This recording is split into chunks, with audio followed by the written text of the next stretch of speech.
The air in Charleston hung thick with salt and sweat on the morning Esther's life changed forever. She stood on an auction block worn smooth by thousands of feet before hers, the wood still stained with traces of blood and tears that no amount of scrubbing could erase. Around her, men in fine suits examined human beings the way they might inspect horses or furniture, lifting chins, checking teeth, squeezing muscles to assess their worth. Esther kept her eyes down, her hands folded in front of her tattered dress, trying to make herself invisible even as she stood elevated above the crowd. She had learned long ago that drawing attention in these moments meant nothing good. The auctioneer's voice cut through the humid morning air like a whip crack. He called out numbers, descriptions, lies about her temperament and abilities. He said she was docile, obedient, good with children.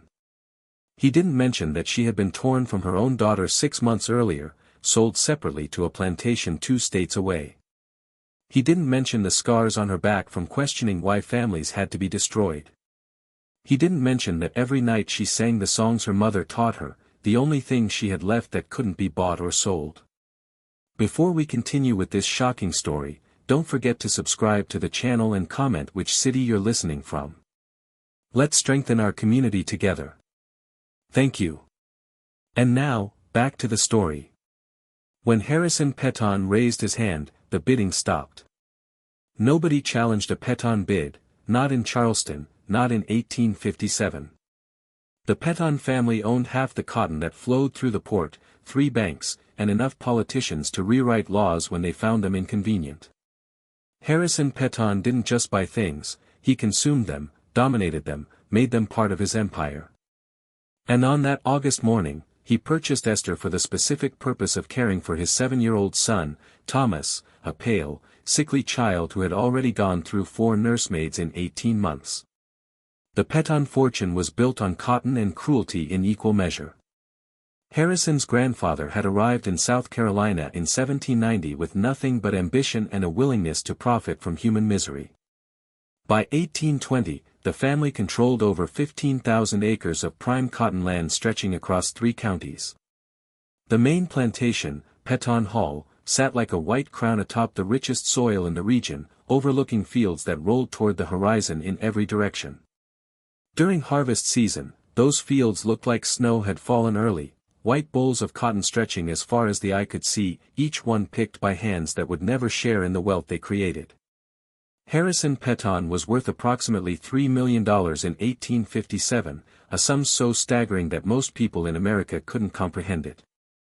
To put it in perspective, a skilled craftsman in Charleston might earn $300 a year if he was lucky. A comfortable middle-class family could live well on $1,000 annually. Harrison Peton made more than that every single day from his cotton operations alone, and cotton was just the beginning. He owned the processing facilities where raw cotton became fabric. He owned the ships that transported it to textile mills in England and the northern states. He owned the warehouses where it was stored, the banks that financed the entire operation, and 347 human beings who made all of it possible. Peton Hall itself was designed to overwhelm visitors with its grandeur. The main house rose 3 stories high, fronted by massive white columns that could be seen from a mile away. Each column had been carved by enslaved craftsmen who would never see the inside of the mansion they helped build. The house contained 42 rooms, including a ballroom with floors made of imported Italian marble, a library holding over 2,000 books that Harrison had never read but enjoyed displaying, and a dining room with a table that could seat 30 guests beneath a chandelier containing over 300 pieces of crystal. The walls were covered in silk wallpaper shipped from France. The furniture came from the finest craftsmen in Philadelphia and New York. Paintings by European masters hung in gilded frames throughout the main rooms, purchased not because Harrison appreciated art, but because men of his wealth were expected to collect such things. Every detail of the house was calculated to communicate one message to anyone who entered: the Petons were untouchable, unquestionable, at the very peak of Southern society. But the real story of Peton Hall existed in the spaces that visitors never saw. Behind the main house, connected by a covered walkway, stood the kitchen house, where enslaved cooks worked over open fires in heat so intense that several women had died from exhaustion during summer months. Beyond that, arranged in neat rows that Harrison found aesthetically pleasing, were the slave quarters, small wooden structures that housed 4 to 6 people each in spaces barely larger than the closets in the main house. These buildings had no windows, only small openings covered with cloth to keep out some of the rain. In winter, people froze; in summer, they suffocated; year-round, they survived. The plantation operated like a small city, entirely self-sufficient and entirely controlled by Harrison's will. There was a blacksmith shop where enslaved men forged the tools that worked the fields and the chains that bound them. There was a carpentry shop, a smokehouse, a dairy, a stable complex that housed horses worth more than the people who cared for them. The plantation even had its own chapel, a small white building where enslaved people were permitted to worship on Sunday afternoons after their morning work was done, under the supervision of a white preacher who carefully explained how the Bible commanded servants to obey their masters. The cotton fields themselves stretched beyond sight, divided into sections that were managed with military precision. During planting season in early spring, enslaved workers moved in coordinated lines, dropping seeds into furrows cut by mule-drawn plows. During growing season, through the brutal summer months, they chopped weeds under a sun that turned the fields into an open-air furnace, working from dawn until dusk with only brief breaks for water and a midday meal of cornmeal and salt pork. During harvest season in late summer and fall, every able-bodied person on the plantation, from age 6 to 60, moved through the rows with sacks strapped to their bodies, fingers flying across the plants to pull white cotton from brown bolls, racing against quotas that increased every year. Harrison employed 3 overseers who rode through the fields on horseback, carrying whips they used freely on anyone who slowed down or talked back or showed any sign of resistance. The head overseer, a man named Cyrus Blackwell, was known throughout the county for his cruelty. He had once whipped a man to death for looking at him wrong, and Harrison had defended him in court, paid off witnesses, ensured no charges were ever filed.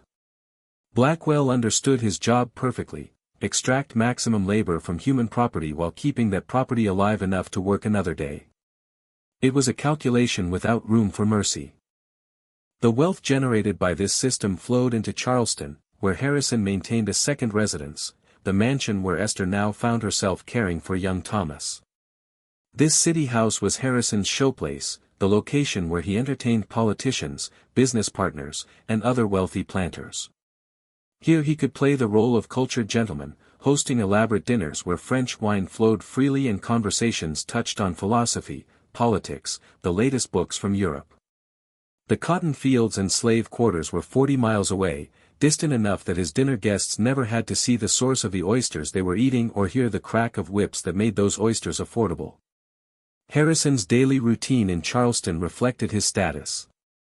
He rose late, around 9 in the morning, and took his breakfast in bed while enslaved servants brought him newspapers from New York, Richmond, and New Orleans. He kept himself informed about cotton prices, shipping schedules, political developments that might affect his business.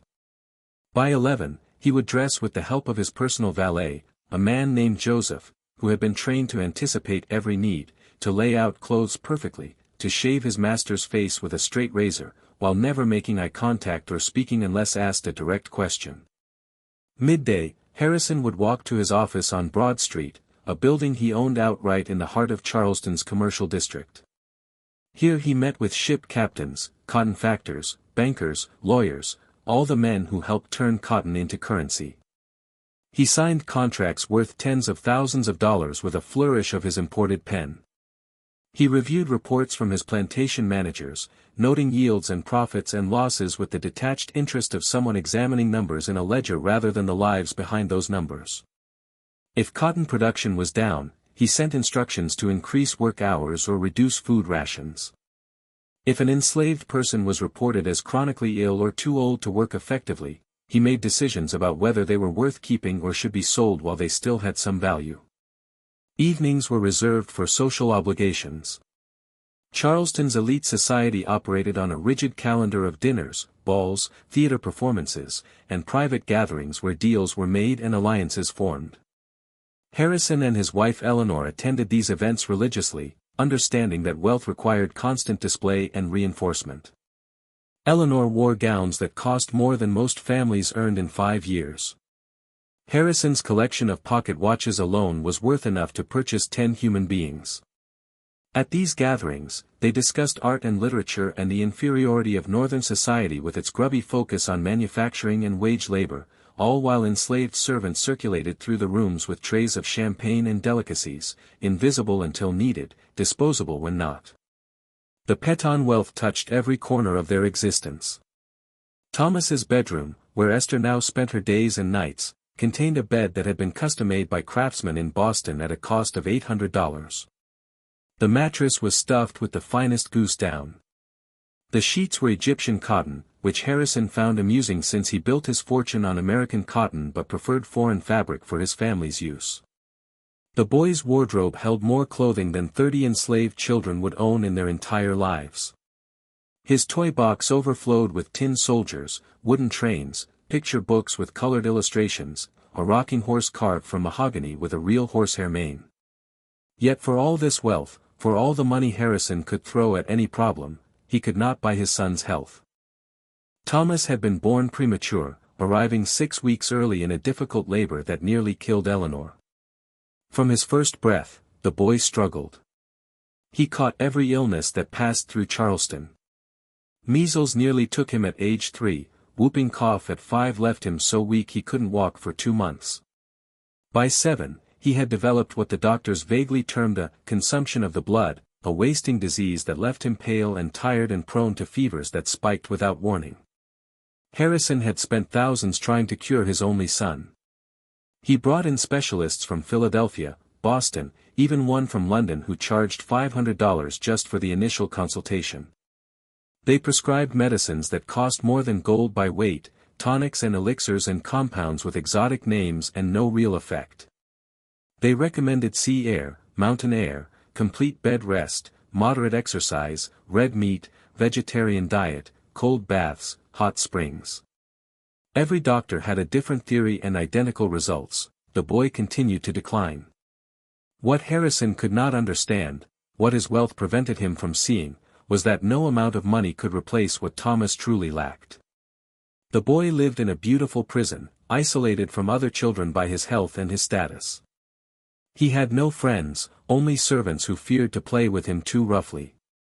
He had parents who loved him in theory but were often absent, his father consumed by business and his mother by social obligations that she considered more important than sitting with a sickly child. He had every material comfort and none of the things that might have actually helped him: genuine affection, patient attention, someone who saw him as a person rather than an heir or a patient or a disappointment. This was the world Esther entered when Harrison purchased her that August morning. She came from Peton Hall, the plantation itself, where she had worked in the fields for 3 years after being sold away from her daughter. She knew cotton, knew the weight of the sack across her shoulders, knew the ache in her fingers from pulling bowls from dawn to dusk, knew the taste of dust and the burn of sun and the constant fear that lived in every enslaved person's chest. She had learned to make herself small, to swallow rage, to find tiny moments of joy in songs sung in the quarters after dark when the overseers weren't listening. The city house was different from the plantation in every way except the most important one. Here the cruelty wore fine clothes and spoke in educated tones. Here the chains were invisible but no less real. Here she was property the same as she had always been, just property assigned to a different task. Instead of picking cotton, she would tend a dying child; instead of working under the open sky, she would work within walls covered in silk. The fundamental truth remained unchanged: she belonged to Harrison Peton, could be sold or beaten or killed at his whim, had no rights that any white person was bound to respect. Esther learned the rules of the Peton household within hours of arriving. The mansion sat on the edge of the city like a white monument to wealth extracted from the bodies of people who looked like her: 12 bedrooms, a parlor that could hold 50 guests, gardens maintained by hands that would never be permitted to enjoy their beauty. Inside, everything gleamed with polish and pride. Crystal chandeliers hung from ceilings painted with scenes of Greek mythology. Carpets imported from Persia muffled the footsteps of servants trained to move like ghosts. Every surface reflected the same message back at her with cruel clarity: you are nothing here except what you can provide. Mrs. Eleanor Petton, a thin woman whose corset seemed to restrict not just her breathing, but her entire capacity for warmth, explained Esther's duties with the cold efficiency of someone reading a recipe. Wake at dawn. Prepare Master Thomas's breakfast. Make sure he takes his medicine. Keep him quiet. Keep him clean. Keep him alive. Do not speak unless spoken to. Do not look Mr. Petton in the eyes. Do not drink from the family's cups. Do not sit on the family's furniture. Do not forget, even for a moment, that your presence in this house exists solely because a sick child needs tending, and you cost less than another white nursemaid who might leave. The other enslaved people in the household numbered 11 in total. There was Joseph, Harrison's personal valet, a man in his 50s who had been with the Petton family since childhood and had learned to read his master's moods with the precision necessary for survival. There was Bess, the head cook, a woman whose skill in the kitchen was legendary among Charleston's elite, but who ate the scraps from meals she prepared for people who never thanked her. There were housemaids who cleaned rooms that were already clean, footmen who stood for hours holding doors that needed no holding, a coachman who maintained horses that lived better than he did. They all moved through the house like shadows, present but not acknowledged, essential but not valued. Esther quickly understood the hierarchy even among the enslaved. House servants looked down on field workers, creating divisions that served their master's interests by preventing unity. Those who worked closest to the family sometimes adopted their master's prejudices, believing themselves superior to those who labored in the cotton fields. Joseph, in particular, carried himself with an air of importance that would have been laughable if it wasn't so tragic. He wore cast-off suits from Harrison's wardrobe, spoke with careful diction, and occasionally corrected the grammar of other enslaved people, as if proximity to education made him educated rather than just another man in chains. Thomas Petton lay in a bed larger than the entire sleeping quarters Esther had shared with 12 other enslaved people at Petton Hall. The boy looked like a ghost already, his skin so pale it seemed translucent in the afternoon light filtering through heavy curtains. He was small for 7 years old, all sharp angles and hollow spaces where a healthy child should have had the softness of youth. His breathing came in shallow rattles that made her think of leaves skittering across a grave. When she first approached his bedside, the boy didn't acknowledge her. He stared at the ceiling with eyes that held a disturbing blankness, as if he had already begun the process of leaving the world. On the nightstand sat an array of medicine bottles, their labels promising relief from consumption, weakness of the blood, nervous disorders. The room smelled of camphor, laudanum, and something else she couldn't quite name but recognized instinctively as the scent of slow dying. The first night, Esther sat in a hard chair beside Thomas's bed while he tossed in fever dreams. She wasn't permitted to sleep in the room, only to remain alert in case he needed anything. As the hours crept past midnight, the boy began to whimper, calling out for his mother, who was 3 floors away in her own bedroom and would not come. Esther had been given explicit instructions not to disturb the family except in the most dire emergencies. A child crying from bad dreams did not qualify as dire in the Petton household. So she did what came naturally to her, what her mother had done for her, what she had done for her own daughter before that awful separation. She began to sing, so softly that the sound barely carried beyond the bed, old songs, spirituals that spoke of rivers to cross and burdens to lay down, of a promised land where chains fell away and families stayed whole. Her voice wrapped around the boy like a blanket, and slowly his whimpering stopped. His breathing evened. He turned his head toward her, eyes still closed, and for the first time since she arrived, his face relaxed into something resembling peace. Days turned into weeks, and a pattern established itself. Thomas began to wait for her songs. He would pretend to be sicker than he was just to keep her in the room longer. He asked her questions that 7-year-old children ask, questions about where she came from and whether she had children and what it was like outside the walls of his bedroom. She answered carefully, editing out the parts that might get her whipped, might get her sold, might make this small child understand too early what his family's wealth was built upon. But Thomas was sharper than most people gave him credit for. He noticed things. He noticed that Esther wasn't allowed to eat the same food as him, even though she prepared it. He noticed that she couldn't sit in the comfortable chairs while she waited, had to remain standing for hours until her legs trembled. He noticed the way his father spoke to her, or rather didn't speak to her, just pointed and expected obedience as if she were a well-trained dog. And though he was only 7, though he had been raised in a world that taught him black people were inferior from birth, something in him recognized the wrongness, even if he couldn't yet name it. One afternoon in late September, Thomas asked Esther about her daughter. It was a simple question asked with the innocent curiosity of childhood. "Where is she? When will you see her?" The questions landed like blows. Esther stood very still, her hands gripping the edge of the wash basin where she had been wringing out a cloth to cool his fever. She could have lied. She could have changed the subject. But something in the boy's eyes, some genuine desire to understand, made her tell the truth in simple words. "I don't know where she is. I was sold here. She was sold somewhere else. I may never see her again." Thomas stared at her with an expression she couldn't quite read. Then he said something that would have gotten him severely punished if his parents had heard, "That's not fair." Those 3 words, spoken by a child who had never experienced unfairness in his entire sheltered life, hung in the air between them. Esther didn't know how to respond.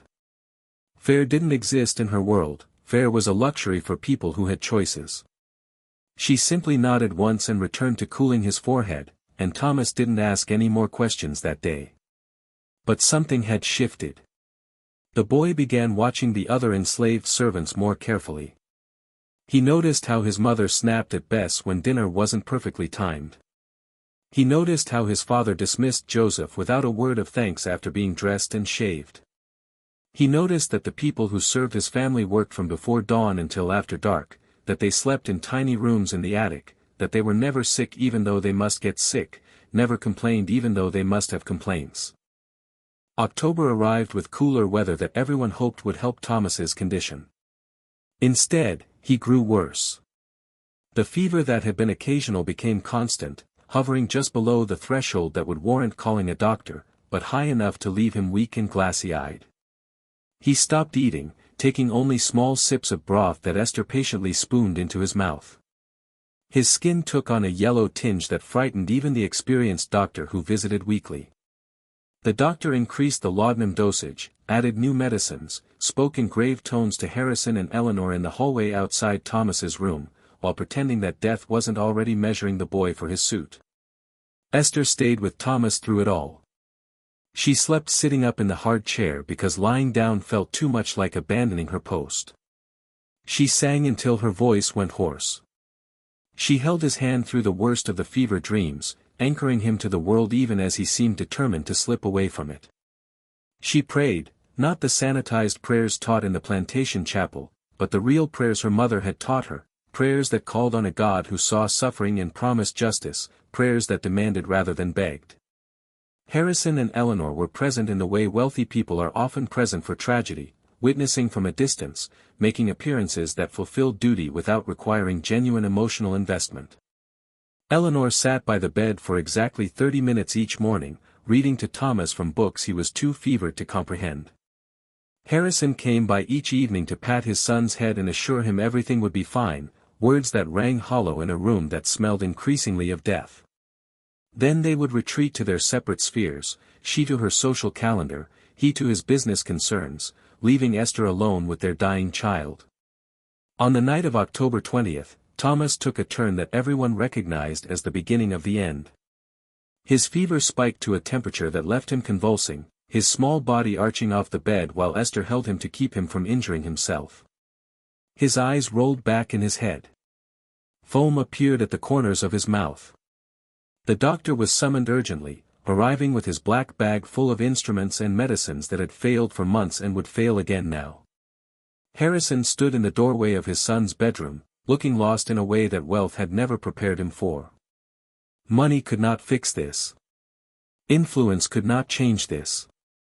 All his power, all his carefully constructed control over every aspect of his world, meant nothing in the face of a 7-year-old boy's failing body. The doctor tried everything, applied cold compresses, forced more laudanum down Thomas's throat, even attempted bloodletting in a desperate bid to balance the child's humors. Nothing worked. By midnight, the doctor quietly told Harrison and Eleanor to prepare for the worst.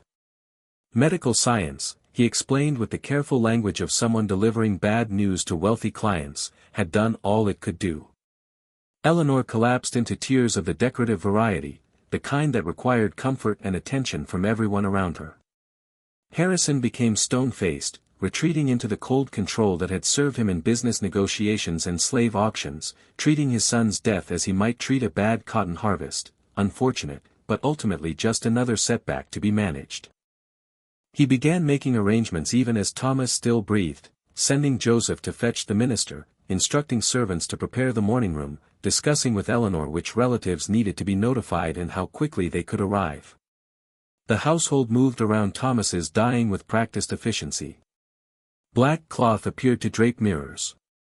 The good china was brought out for the guests who would come to pay respects. Bess began preparing food for the gathering that would follow the funeral.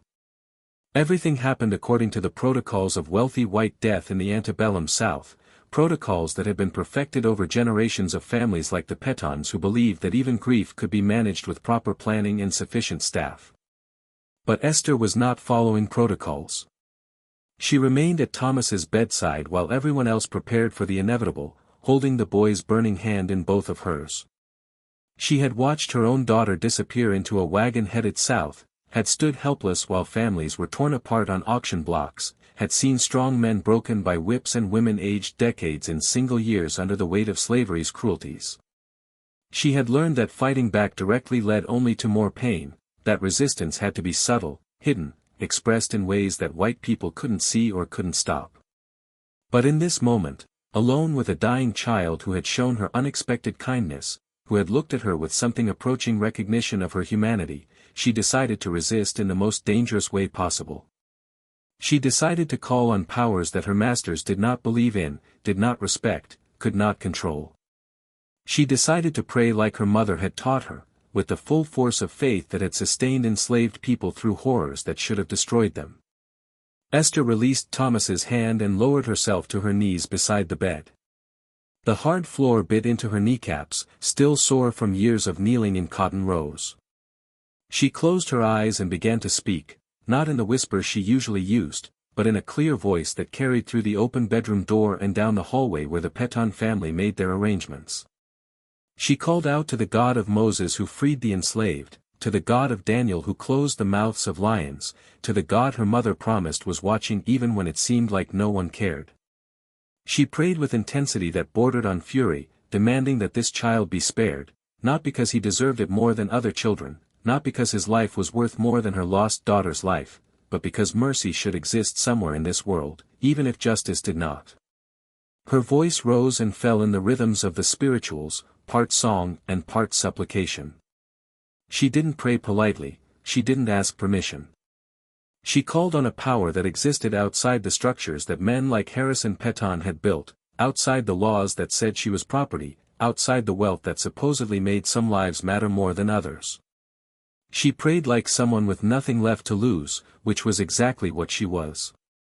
And then she did something that should have been unthinkable, she offered a trade. In a voice that shook with emotion but never wavered in certainty, she told God that she would give her own life in exchange for Thomas's.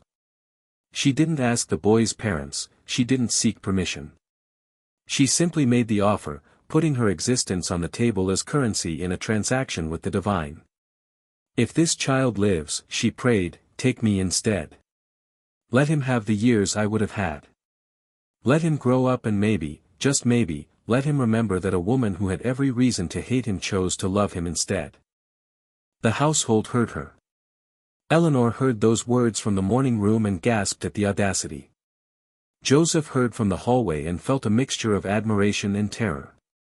Bess heard in the kitchen and nodded slowly, recognizing the old faith that Christianity had tried to domesticate but never quite conquered. And Harrison heard from his study, where he was writing letters to business partners explaining that he would be briefly unavailable due to family matters, and something in him went absolutely still. He walked down the hallway to his son's bedroom and stood in the doorway, watching this enslaved woman he owned kneel beside his dying child and offer her life for his sons. For a moment, Harrison Peton, master of 15,000 acres and 300 human beings, man who controlled more wealth than most people could comprehend, did not know what to do. Everything about this scene violated the natural order as he understood it. Enslaved people did not make such offers, they did not presume to negotiate with the divine on behalf of white children, they certainly did not display this kind of sacrificial love for the children of their masters. But he was also a desperate father watching his only son die. And though he would never admit it, though it contradicted everything he claimed to believe about racial hierarchy and natural superiority, he recognized in Esther's prayer something he had never felt in his own measured appeals to God. She believed with an intensity that his comfortable, socially appropriate faith could never match. She accessed something raw and real that his wealth and education had somehow insulated him from. In that moment, witnessing her prayer, Harrison Peton experienced the disturbing realization that this woman he owned might have access to powers that all his money could not buy. He said nothing. He didn't order her to stop. He just stood there and watched as Esther continued to pray through the early morning hours. Thomas's convulsions gradually stilled. His breathing, which had been rapid and shallow, began to deepen. The terrible heat radiating from his small body began almost imperceptibly to cool. None of this made medical sense.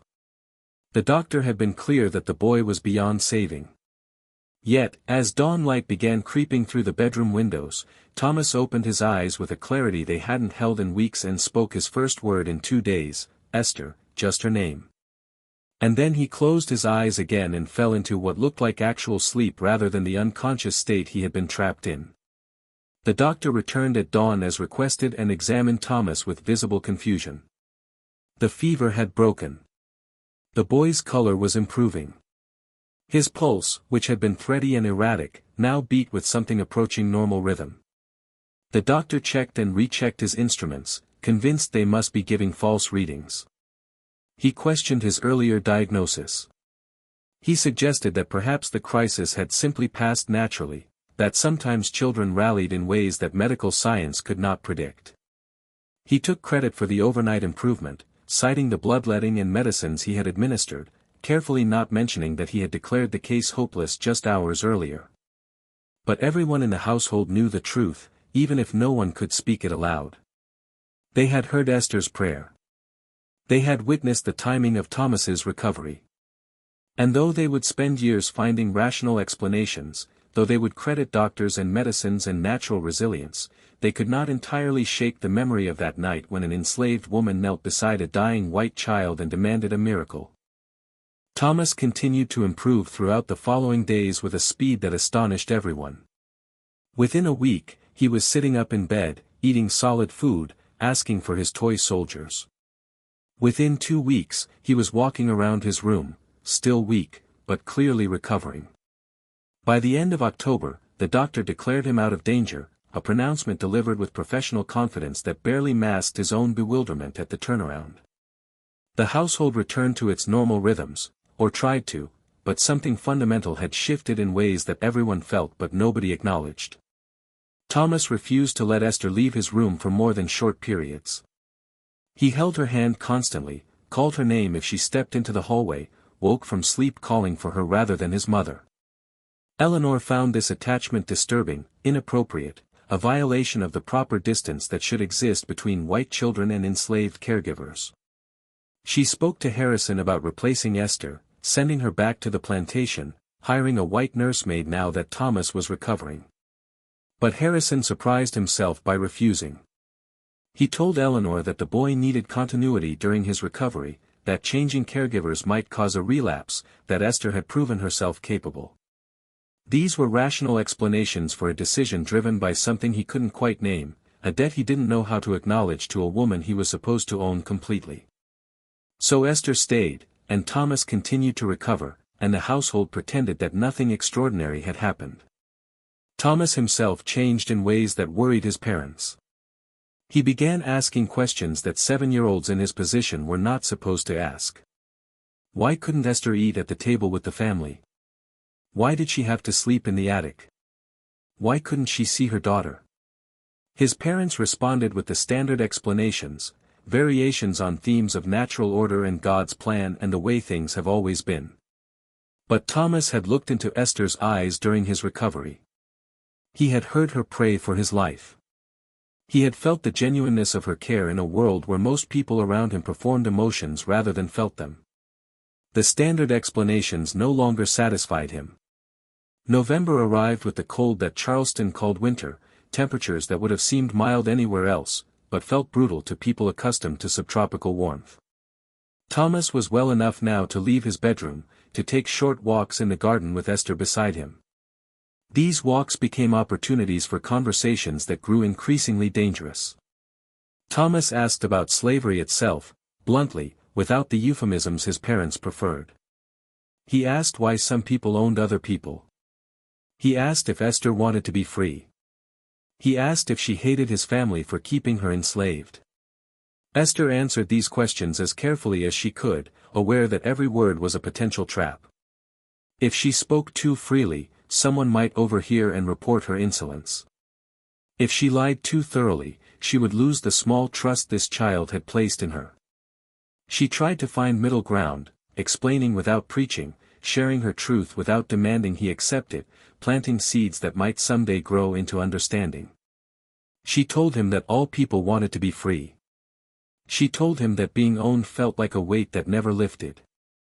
She told him about her daughter, about the pain of separation, about the way slavery destroyed families as casually as his father might discard old newspapers. And Thomas, who was young but not stupid, who was sheltered but increasingly aware, began to understand in ways that terrified his parents when they glimpsed the direction of his thoughts. He began to see the servants in his household not as fixtures but as people with lives and sorrows and desires of their own. He began to notice the casual cruelties that he had previously accepted as normal, the way his father spoke about enslaved people as investments rather than human beings, the way his mother treated Bess and the other house servants as animate furniture. What he saw disturbed him, created cognitive dissonance between what he was taught to believe and what he was experiencing directly through his relationship with Esther. Christmas season arrived with the social obligations that consumed Eleanor's attention. The Petons hosted parties, attended balls, participated in the endless round of entertaining that marked elite Charleston society. Thomas was well enough now to make brief appearances at these gatherings, proof of his miraculous recovery, a testament to the quality of medical care that wealth could provide. Guests remarked on how healthy he looked, how providential his survival, how blessed the Peton family was to have kept their heir. Nobody mentioned the enslaved woman who sat upstairs in Thomas's bedroom waiting for his return, who had knelt beside his bed and offered her life for his. But Thomas mentioned her. At one dinner party in mid-December, surrounded by Charleston's finest families, the boy committed a social transgression that left the room in shocked silence. One of the guests, making conversation with the child, asked Thomas what he wanted for Christmas. Thomas, who was still young enough to answer honestly without performing the expected social graces, said he wanted Esther to be free. He wanted her to be able to find her daughter. He wanted her to not be owned anymore. The silence that followed was absolute. Guests exchanged glances that communicated volumes about the social catastrophe unfolding before them. Eleanor turned pale, then red, then pale again as she tried to recover the situation with nervous laughter about children's imaginations. Harrison's face became stone, the mask he wore when conducting business that displeased him but had to be endured. The dinner continued with forced conversations about weather and cotton prices. But everyone present understood they had witnessed something disturbing, a white child of privilege questioning the very foundations of the society that gave him that privilege. Later that night, after the guests departed, Harrison summoned Esther to his study. She descended the stairs, knowing this could be the end of everything, that her influence over Thomas had finally crossed a line that could not be overlooked. She entered the study with her head down, her hands clasped in front of her, prepared for punishment. Instead, Harrison just looked at her for a long moment, his face unreadable. "What have you done to my son?" he finally asked.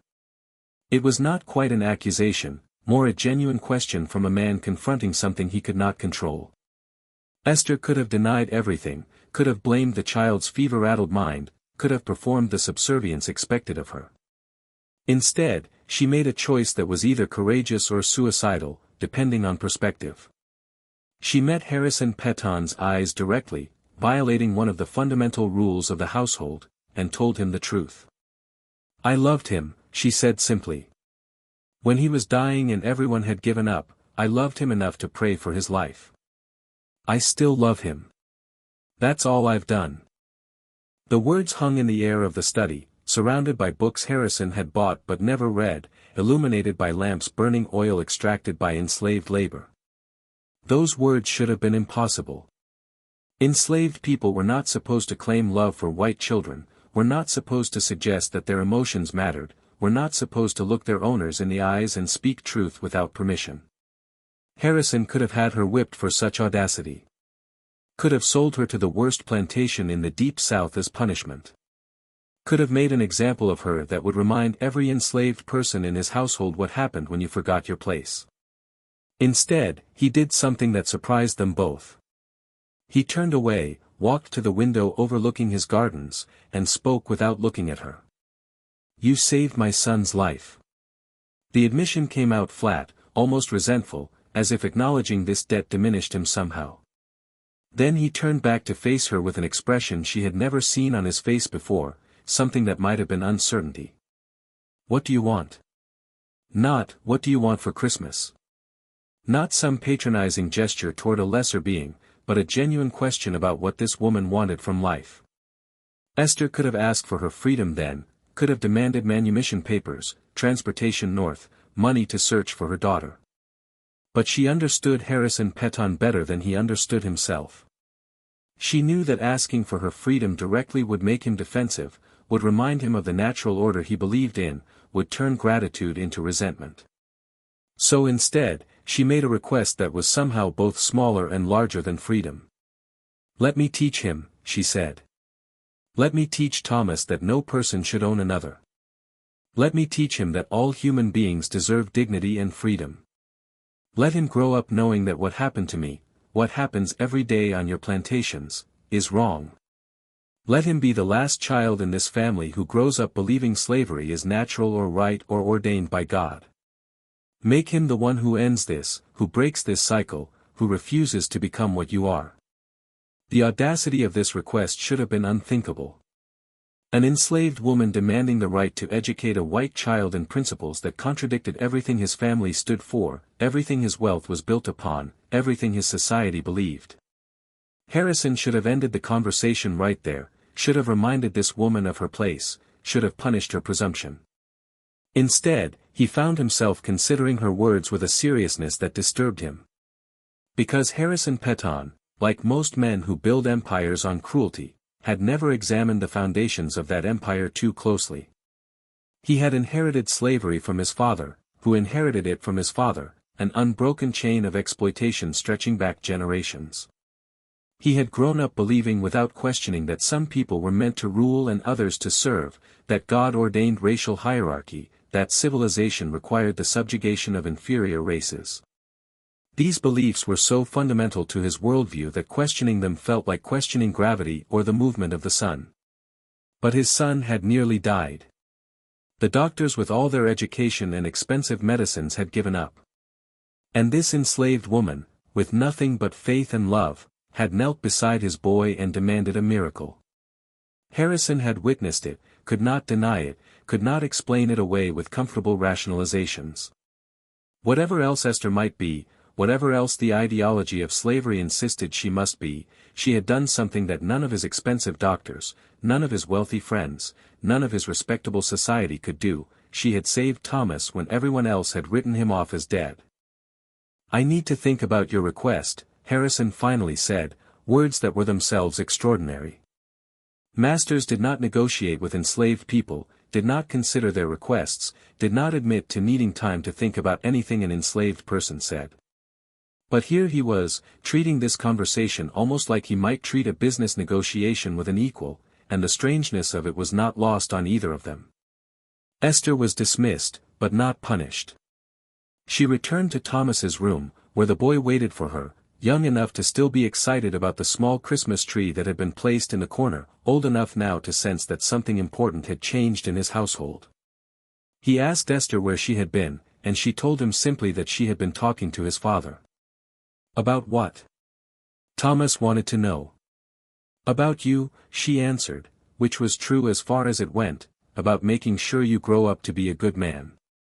Thomas seemed satisfied with this answer and returned to examining his new toy soldiers, arranging them in formation for an imaginary battle where nobody had to die. The week between Christmas and New Year passed slowly. Harrison spent more time in his study than usual, less time at social obligations. He cancelled a planned trip to the plantation, claiming business in Charleston required his attention, though everyone in the household suspected the real reason. He was thinking about Esther's request, wrestling with implications that threatened to upend everything he had built his identity upon. On the morning of January 1, 1858, Harrison summoned both Esther and Thomas to his study.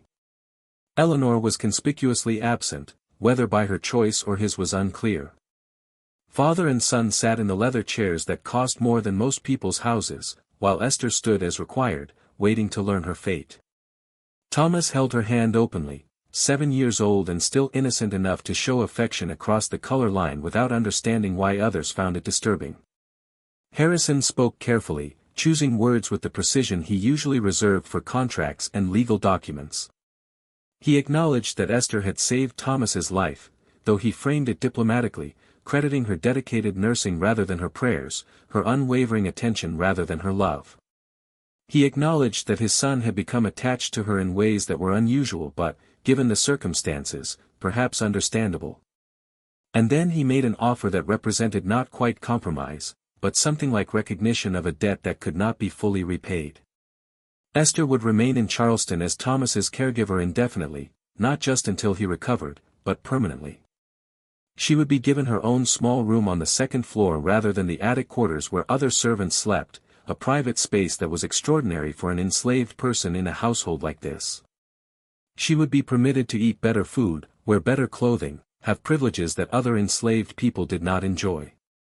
Harrison stopped short of offering freedom, stopped short of agreeing to let her educate Thomas in anti-slavery principles. But what he did offer represented a crack in the absolute power structure of his household. And then Harrison did something that nobody expected. Looking at his son rather than at Esther, he spoke words that must have cost him something to say. Thomas, he said, you asked me once why we own people. It's a question I never thought to ask when I was your age. Maybe that's something we need to talk about as you grow up. Maybe there are things about the way we live that deserve to be questioned. It was not an admission that slavery was wrong, not even close. But from a man like Harrison Peton, raised in absolute certainty of racial hierarchy, taught that questioning slavery was tantamount to treason, it represented a tiny movement toward doubt. And doubt, Esther understood, was where change began, not in dramatic conversions or sudden transformations, but in small cracks in the certainty that kept systems of oppression in place. Thomas, who had been quiet throughout this meeting, suddenly spoke with the clarity that children sometimes possess. He looked at his father with eyes that were still innocent but increasingly knowing. I don't want to own people when I grow up, he said. I don't want anyone to call me master. I want Esther to be free, and I want everyone to be free. These words from a 7-year-old white boy in Charleston, South Carolina in 1858 were radical enough to be dangerous. They represented everything the South feared, the next generation questioning what the current generation took for granted. Harrison looked at his son with an expression that mixed pride, fear, and something that might have been grief for the loss of innocence. He could have shut down this conversation, could have explained again why slavery was necessary and natural and right. Instead, he simply nodded once and said, "We'll talk about this more as you get older." It was not agreement, but it was not rejection either. It was space for possibility, space for a child to grow into questions that his father had never been allowed to ask. Esther remained in the Peton household for the next 8 years, watching Thomas grow from sickly 7-year-old into teenager and then young man. The world around them changed dramatically during those years: the election of Abraham Lincoln in 1860, the secession of Southern states, the outbreak of war, the eventual collapse of the Confederacy, and the end of slavery in 1865. The Peton fortune, built entirely on enslaved labor, crumbled along with the world it was designed for. Harrison lost almost everything, spent the post-war years as a bitter shadow of his former self, never quite understanding how the natural order had been upended so completely. But Thomas grew up different. He had been marked by that night when Esther knelt beside his bed and prayed for his life.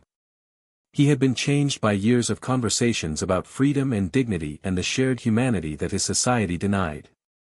When the war ended and Esther was finally legally free, Thomas was 17 years old and convinced that slavery had always been an abomination. The final scene of this story takes place in the spring of 1866 on the porch of what remained of the Peton City House.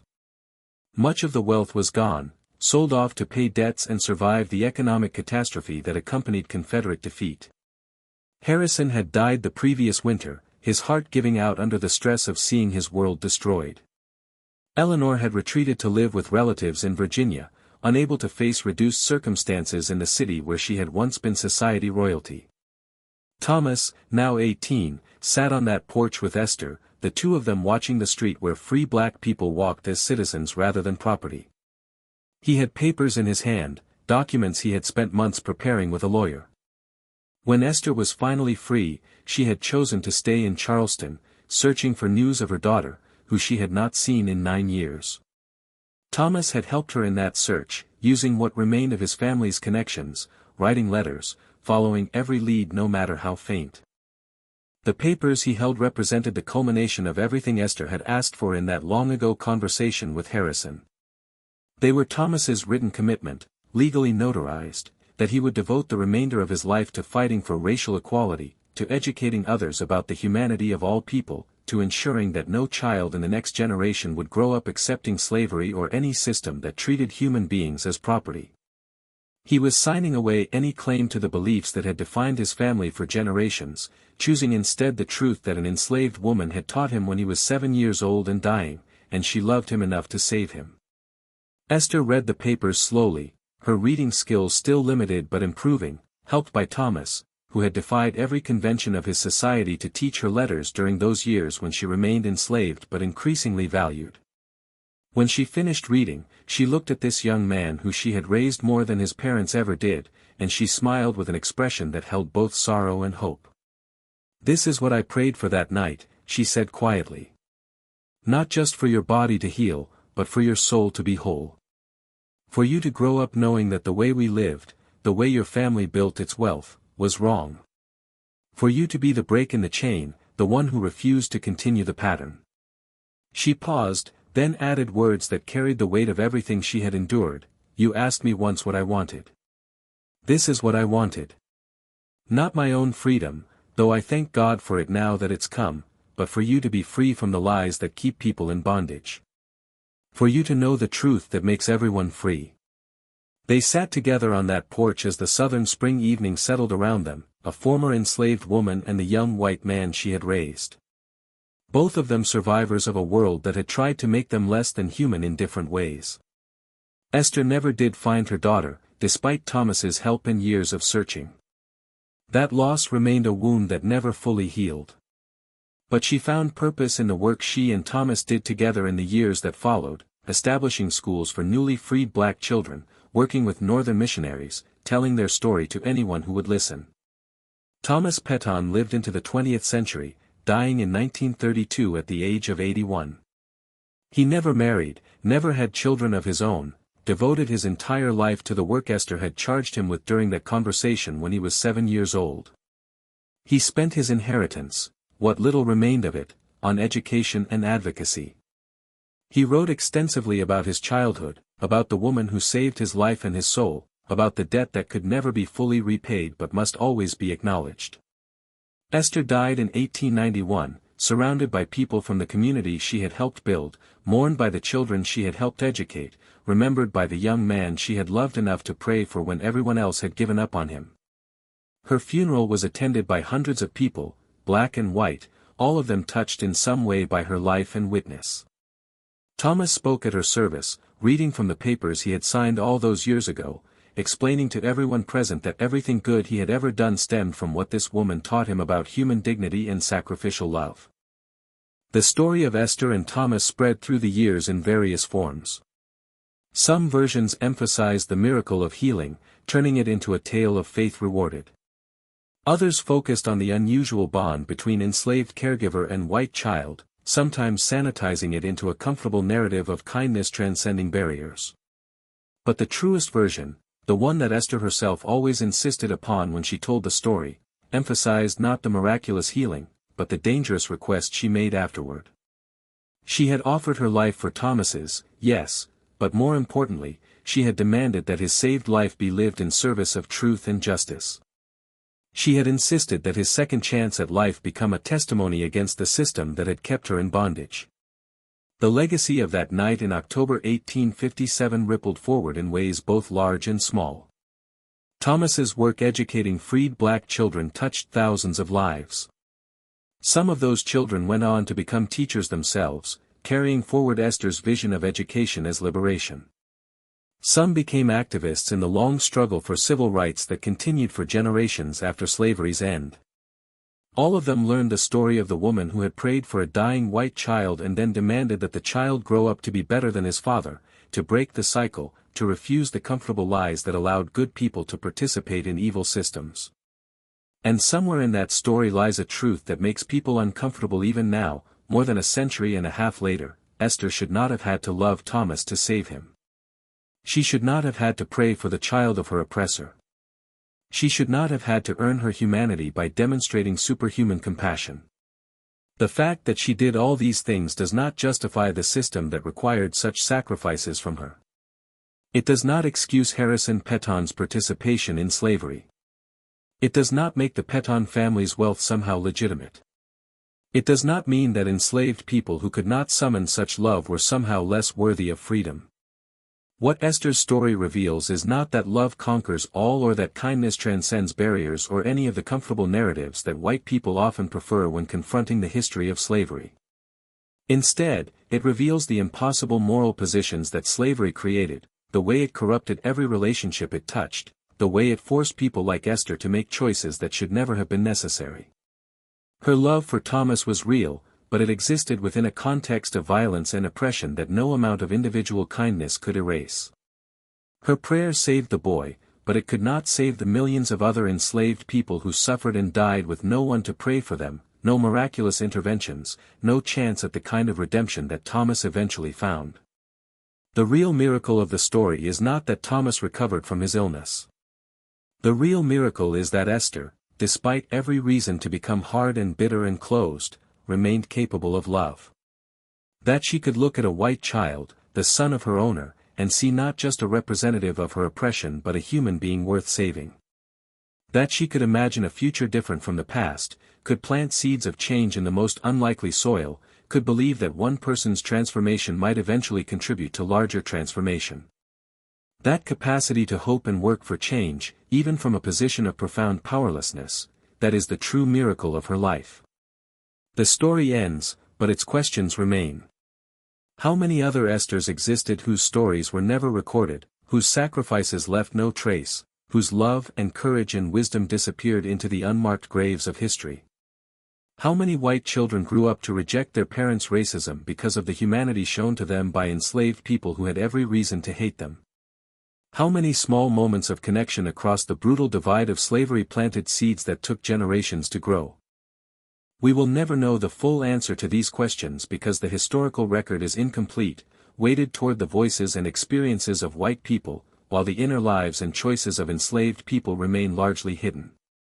What we do know is that the end of slavery did not come primarily because white people suddenly developed moral clarity. It came through the resistance of enslaved people themselves, through running away and work stoppages and rebellions and the quiet, persistent refusal to accept the definitions imposed upon them. It came through the Civil War and political calculations that had as much to do with preserving the Union as with freeing enslaved people. It came through the work of abolitionists, black and white, who spent decades arguing against an institution that most Americans accepted without question. Esther's influence on one white boy was important, particularly for that boy, but it should not be mistaken for a blueprint or a general solution. Still, her story matters because it reveals both the horror of slavery and the resilience of the human spirit under conditions designed to destroy it. It matters because it shows us that systems of oppression depend on dehumanization, and any recognition of shared humanity threatens those systems at their foundations. It matters because Thomas Petton's transformation, from a child raised to believe in racial hierarchy to a man who devoted his life to racial equality, demonstrates that change is possible even from the most unpromising starting points. Not easy, not guaranteed, not sufficient on its own, but possible. In the end, what Esther did that no one ever forgot was not just pray for a dying child or even offer her own life in exchange. What she did was insist, in the face of a system designed to deny it, that her love mattered, that her prayers had power, that her vision for the future had legitimacy. She refused to accept the role that slavery assigned to her. Refused to limit herself to the definitions that white supremacy imposed. Refused to believe that the world could not change. And in refusing, in claiming space for her own moral agency, her own spiritual power, her own vision of justice, she became dangerous to the entire system. Because if one enslaved woman could do this, could exercise this kind of transformative power, then the fundamental claims of slavery, the entire ideology of black inferiority and white supremacy, collapsed. That is what Harrison Petton glimpsed in his study that night when Esther looked him in the eyes and demanded that his son be taught differently. That is what terrified him even as it saved his son. That is what echoes forward through generations, a reminder that the people who were supposed to be powerless actually held powers their masters could not comprehend or control. The power to love across hatred. The power to hope despite despair. The power to plant seeds of change that would grow into forests their planters might never see. The power to refuse, in ways both small and large, the dehumanization that slavery required. Thomas Petton understood this better than most white Americans of his generation because he experienced it directly, felt it save his life, watched it transform his understanding of the world. He spent his long life trying to pay forward what Esther had given him, knowing the debt could never be fully repaid but insisting it must always be acknowledged. His written testimony, preserved in archives, includes this passage that he wrote at age 75, looking back on his childhood: "I owe everything I am to a woman who had every reason to let me die. She chose instead to save me. And in saving me, she changed the course of my life. But more than that, she changed my understanding of what it means to be human. She taught me that no circumstance, no law, no social convention can erase the fundamental equality and dignity of every person. She taught me that love and justice are not abstractions but practices, choices we make every day about how we treat one another. She taught me that systems of oppression depend on our silence and acceptance, and that resistance begins when even one person refuses to participate in the lie." These words, written decades after slavery's end, capture something essential about Esther's legacy. She did not wait for the system to change before acting according to her values. She did not let circumstances dictate her choices. She exercised moral agency in a context designed to deny her any agency at all. And in doing so, she demonstrated that the supposedly powerless actually hold the power to transform those who claim to rule over them.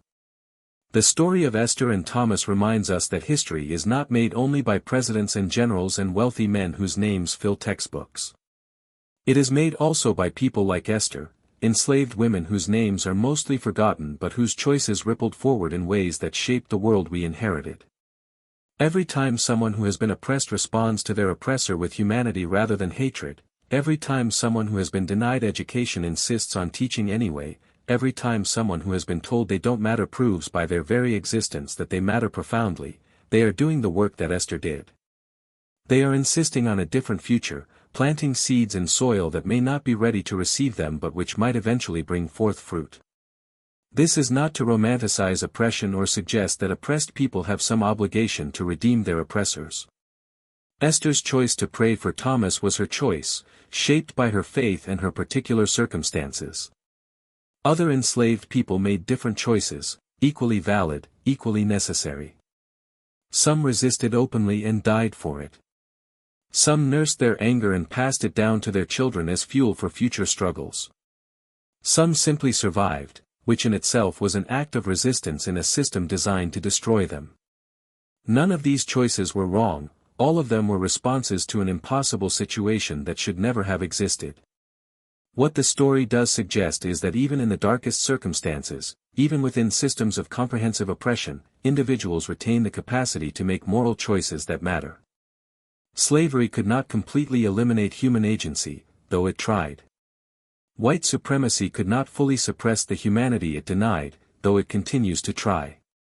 And every time someone asserts their dignity in the face of systems designed to strip them of dignity, every time someone loves across barriers meant to prevent love, every time someone imagines and works toward a better future in the midst of an oppressive present, they are participating in the long tradition that Esther represents.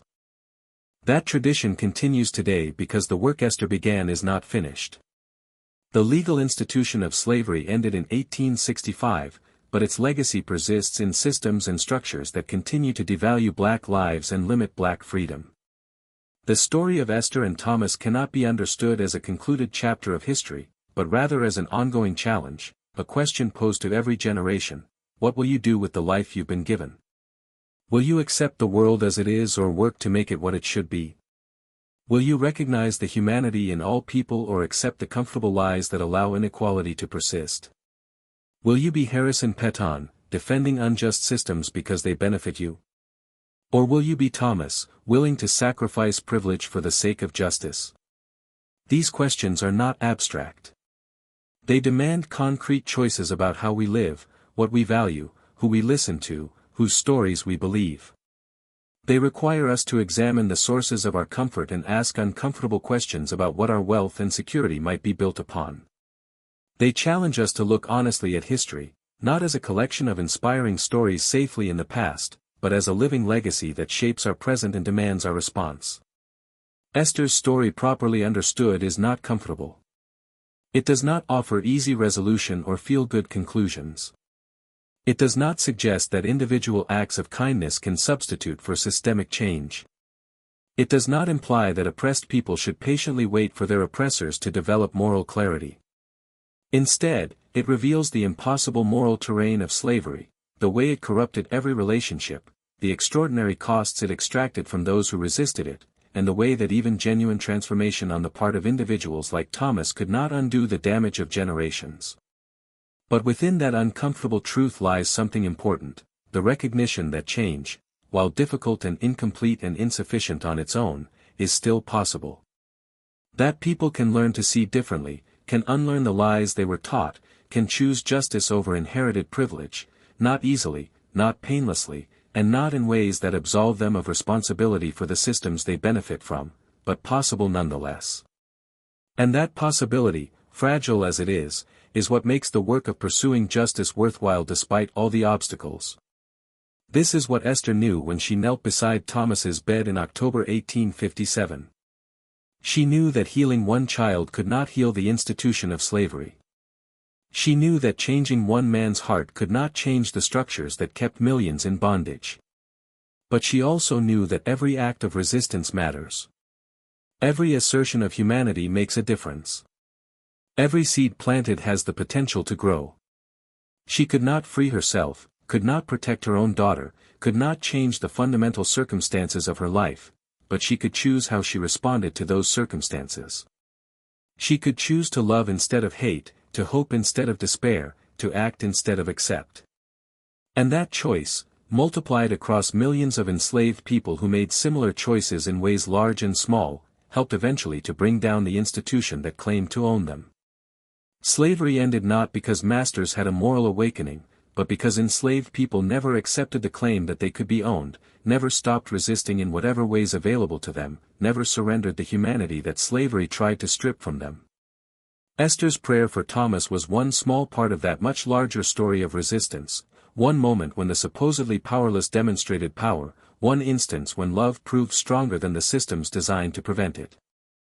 That is the story no one who knew it could ever forget, not Thomas, who carried it with him for 74 years after Esther's death and passed it on to anyone who would listen, not the community of freed black people in Charleston who preserved her memory and taught her example to their children, Not the historians who slowly and incompletely have worked to recover the stories of enslaved people like Esther whose lives were supposed to disappear without trace, not anyone who encounters her story and allows it to ask its uncomfortable questions about complicity and resistance, about privilege and solidarity, about what we owe to one another and what kind of world we are building. The story continues, incomplete and ongoing, waiting for each generation to decide what they will do with what they inherit, how they will respond to the persistence of injustice, whether they will be like Harrison Peton protecting an unjust system or like Thomas Peton working to dismantle it. That choice remains before us, as pressing now as it was in 1857, as necessary now as it was then. And the memory of Esther, who offered her life for a child who was not hers, who demanded transformation from a system that claimed total power, who loved and hoped and worked for change even from a position of profound powerlessness, continues to call us forward toward the justice that she prayed for and that we have not yet fully achieved.